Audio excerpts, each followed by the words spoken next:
bahay na namin. Oh? Marami yung nagtatanong, kahit kung may bahay mo sa mami, di, opo. Ba't ganyan kayo? Pare-pareho kayo pa.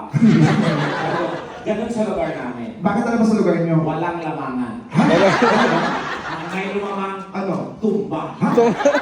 Ah, Hindi, dahil na narating mo, in fairness. Bili mo anong lugar ka nang galing ang pinagalingan mo? US. Gaga. Ah? Dati, nasimula ka, probinsya ka nila. Nag-start ako sa province, sa bundok. Oo. Talagang normal na, no? Hindi, nangarap akong, nangarap. Oo. Tapos nakarating ka na. Sinundan ko yung mga pangarap ko. Nakarating ka na Maynila. Manila, tapos nag-struggle, Oo.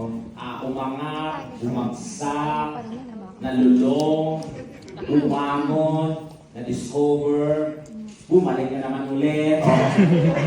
Tapos nag-rise na. Parang isang roller coaster Oo. yung life ko. Line na narating mo nung nakarating ka ng US, ngayon nandito ka sa New Zealand. Siyempre, all over the world, I've been there. Wow. Baka na talaga, no? Siyempre, gano'n talaga pag alam mo maraming mga malulungkot at maraming tayo masasaya eh.